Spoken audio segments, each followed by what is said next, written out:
سرى الليل يا ابو تلاتة، سرى الليل يا ابو تلاتة، سرى الليل. معلش، هي الازمه دي قفشانه من ماتش الزمالك. مباراه اليوم ما بين الاهلي والبنك الاهلي، مباراه ما هي الا لحصد الثلاث نقاط وتاكيد الصداره. المباراه، انت بالمباراه دي انت فرقت عن فيوتشر بعد تعادله النهارده 6 نقط، وعن الغريم التقليدي 11 نقطه. الزمالك اللي ماشي بينقط في الدوري. الاول بنمسي على جمهورنا حبايبنا والناس اللي بتدعمنا فوق دماغنا، الف شكر. احنا شايفين المباراه، يعني ممكن ناس كتير من الاهلاويه يكونوا زعلانين من المباراه او لا يا باشا، احنا مش زعلانين النهارده محمود. كويسة. اهم حاجه الثلاثه بونت، احنا مش عايزين حاجه النهارده من الماتش اكتر من كده. في ايجابيات وهنتكلم عليها في الفيديو النهارده. بس انت النهارده محمود بتفرق عن فيوتشر 6 بونت بتعادلوا النهارده، وبخساره الزمالك من غزل المحله بتفرق 11 نقطه. فانت مش عايز حاجه اكتر من كده. الزمالك عمال ينقط، والنهارده خامس بكره سادس. انا مش فاهم بصراحه ده نادي ولا اسانسير. فالنهارده بصراحه ماتش كماتش ككوره اقل من الطبيعي، يعني كوره اقل من الطبيعي. بس انت النهارده عندك لعيبه كتيره مصابه، لعيبه كتيره غايبه، لعيبه كتيره مريحه. المشاركات والمدرب بيستثمر ازاي المباراه. احنا شايفين النهارده يا محمود الماتش مش 3 بونت بس، الماتش فيه مكاسب كتيره جدا. انت النهارده بتلاعب لعيبه يعني بقالها كتيره غايبه. النهارده بتبدا بخالد عبد الفتاح، مروان عطيه، عملوا ماتش ولا احسن من كده بصراحه. خالد عبد الفتاح تلعبه يمين، تلعبه شمال، تلعبه مساك. الراجل بصراحه لعيب فارق جدا جدا مع الاهلي، وان شاء الله يبقى ليه مستقبل مع الاهلي. في اللعيب ده مروان عطيه كذلك. هو اكتر حاجه كمان في خالد ومروان، يعني دي تاني مشاركه برضو لمروان. خالد تحس ان هو اكنه كان في الاهلي بقاله كتير، يعني بالظبط. مش تاني مشاركه لخالد. تحس ان هو كان بيلعب بقاله كتير، بيلعب باريحيه. لا هو خد الثقه، يعني غير لعيبه كتير بتيجي النادي الاهلي تيشيرت الاهلي بيبقى تقيل عليها. لا، لعيبه عندها يا محمود شخصيه النادي الاهلي، خد بالك. مروان عطيه النهارده، يعني انت النهارده كولر بيبدا ب 4-3-3، بيلعب بمروان جنب حمدي. حمدي برضو النهارده بيخش مروان ورا، العكس بيزيد. ده بيزيد، ده بيخليه مكانه. فالنهارده في مكاسب كتيره جدا. انت النهارده بتجهز اللعيبه دي يا محمود قبل كاس العالم. ما هو دي مباراه بروفا، يعني هو الراجل عايز منها 3 بونت بس، ويفرح الاهلاويه برضو ان انت ما بتتعادلش، ما بتخسرش، لا انت خدت 3 بونت، اكدت الصداره بتاعتك في الدوري. طاهر، انا عجبني طاهر النهارده محمود ان هو بينزله من اول الماتش وبيديله. طاهر ماتش على يعني طاهر قبل الاصابه محمود كان حاجه تانية. فالنهارده ان انت تديله من اول الماتش، ده مدرب عنده رؤيه، ما عندوش فكره محمود. بعدين هقطعك ما عندوش فكره اللي هو اللعيب الواحد. لا، اي لعيب جاهز انا هلعبه، بس لان هو عنده ضغط مباريات. احنا بس انا كنت هديكوا نبذه كده. ابراهيم قبل الماتش قال لي ان محمد شريف هيجيب جول.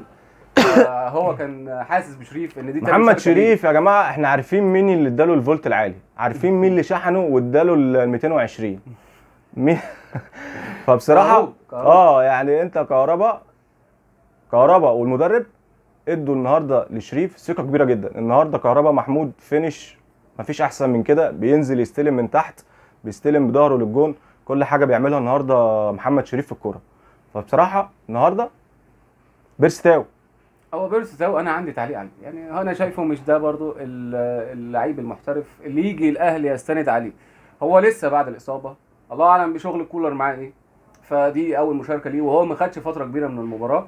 هو بس الراجل برضو بيحضره، لان انت بقى ممكن تحتاج اللعيبه دي في كاس العالم. محمود انت بتتكلم، انت كاس عالم، بطوله افريقيا، البطوله الجديده السوبر الافريقي، هترجع تاني دوري، يعني فانت هتحتاج كل لعيب من دول. احنا بس نفسنا قفشه يعني ياخد حميه شويه. يعني لا، قفشه بصراحه يعني انا مش عارف. قفشه بيضيع مجهود زمايله، والله العظيم دي احسن حاجه تتقال. يا قفشه انت محتاج تتدرب كتير. انا مش عارف يعني انتوا بتروحوا يعني كل يوم النادي بتتدربوا بجد، والله انا مش عارف. قفشه فرصه اللي هي كان حسيت كده انها هي عامله زي القضيه ممكن، بس ما جاتش، راحت ضعيفه لابو جبل. فانت محتاج قفشه محتاج يقعد مع نفسه، محتاج كولر يقعد معاه. قفشه فعلا بيضيع مجهود زمايله، مفيش حاجه تتقال اكتر من كده. لا وهو بس يعني انت عندك مروان ثاني مشاركه، فاللعيب رجليه في الملعب. مش هيديك برضو ان هو ده صانع الالعاب يا محمود. انا بقول لك متولي يوصل كور ايوه بيوصل كور للهجوم احسن منه. رامي ربيعه كذلك، حسين الشحات لما بيلعب كذلك، ديانج. انت ديانج تحس ان هو صانع لعب. ايوه، فلا. بس انا كلمتك في كولر برضو، من يعني انا برجع تاني اشوفها في الدوري وفي المطوشه اللي بتبقى زي كده. هو كولر بيبقى مهتم رقم واحد عنده بالدفاع. يعني انا الراجل طول الوقت، انت مثلا بتلاعب هي دي البنك الحاجه الأهلي، الوحيده فعلا اللي انت لا ممكن انت تاخدها محتاج عليه. تضغط قدام شويه يعني هو بيبدا تحس ان هو بيبدا بيبدا من تحت قوي، وبتقدر مدافع تحضر اكتر كتير. بالظبط. يعني انت بتدي فرصه لفرق كتير من تحس يا ضمنها محمود البنك ان هو ما الاهلي. عندوش المجازفه مش يعني عارف هو. ليه، يعني هو اه ده ليه ما بيخليش دي اللعيبه الحاجه تضغط الوحيده من فعلا قدام؟ اللي في كولر يعني. يعني ليه ما بتضغطش من نص ملعب الفريق الثاني؟ معلش انت بتلعب البنك الاهلي، انت كده كده لسه هتشارك مع فرق بتلعب كوره، انت رايح كاس العالم، رايح بطوله افريقيا. فاحنا محتاجين ان الضغط ده ممكن يكون هو بيستثمر بكل ماتش، او بيمشي كل ماتش زي ما هو عايز، او بياخد منه اللي هو عايزه، واحنا ده شايفينه. يعني انا كده كده اصل انت بتكسب، فممكن لا الغلطات محمود، انت لحد دلوقتي ما الصغيرة فيش هتعدي. خساره ولا ماتش، يعني انت انت بتتكلم. فرقت جدا. ايوه انت بتتكلم في 19 20 ماتش الكولر النهارده ما فيش ولا انت هزيمه. اقوى هجوم بالظبط. واقوى دفاع، انت 5 تجوان في الدفاع وكام 26 26 هدف. 26 هدف. فمبروك برضو لكل الاهلاويه، واحنا عارفين ان في اهلاويه هتبقى زعلانه ان الماتش مش حماسي. لا يا باشا احنا مش لا، هو زعلانين، بروفا. احنا رايحين كاس العالم يا حوده، اديني حته سرالي. سرالي يا ابو ثلاثه سرالي. وعايزين نطمن على الزملكاويه. يعني كان بيتكلموا ان محمد هاني عشان نزل بدع وده واخد منشطات ديانج، لا فدلوقتي غزل الزملكاويه غزل المحله ما ربنا بياخدش معاهم، منشطات. ما بياخدوش يعني. فالزملكاويه ربنا معاهم بصراحه، زي ما قلنا قبل كده، النهارده خامس بكره سادس، ربنا معاهم. طول ما الاهلي هو احسن فريق، او راكب الدولي، او اللعيبه رجليها في المباريات واقفين على رجليها، تفضل رقم واحد. الزمالك هيبقى الوصيف، ودلوقتي ما بقتش الوصيف، انت بتنزل دلوقتي. اتحاد الكوره مش هيلحق الاسماعيلي بس، او مش هيشوف حل للاسماعيلي، قريب هيشوف حل انت للزمالك. النهارده شفت الحكم، عايزين نتكلم على الحكم الشوط الاولاني. لا ده حكم. انا عجبني سيد عبد الحفيظ جدا بصراحه، مش مشكله ان هو خد انذار، بس انا سيد لا عبد الحفيظ الحكم كان ذكر مبوظ. يعني، باين ان هو لا انت مستقصد. وبعدين الكوره ما فيهاش حاجه يا محمود، يعني الكوره اللعبه ما فيهاش اي حاجه. لا وكان بيصفر فانت باين قوي ان انت لا متحامل، يعني باين قوي ان انت نازل وغل وعصبيه في ايه، انا مش فاهم. فلا لسه هنعاني منهم، بس ده نداء النادي الاهلي النادي الاهلي انها تجيب حكام اجانب. ليه؟ لان عشان ما تتظلمش. انت الدوريات اللي فاتت اتظلمت بالحكام، ما كناش كويسين، بس كان في ظلم تحكيمي. فاحنا برضو مش هنطول على الحكم، احنا خدنا اللي احنا عايزينه، وهي بالنسبه لنا بروفا لكاس العالم، وان شاء الله نحتفل مع بعض في مباريات كاس العالم. وانت شايف كولر انه هو مدرب كويس. انت لسه قلت لي عندي تقييمات ليه قدام، لسه هنتكلم على لا كولر يا شكله محمود الحاجه الوحيده اللي اتاخد عليه بس ان هو بيبدا الماتش متحفظ شويه. بس دي يعني زي ما قلنا كولر يعني تحس في بعض اوقات ان هو ما عندوش الجرأه. هل ده مثلا ممكن يجي لما المهاجم الجديد ان شاء الله يجي؟ اكيد هيفرق معاه. فهل ده هيديله دفعه، او المهاجم الجديد هيفرق معاه؟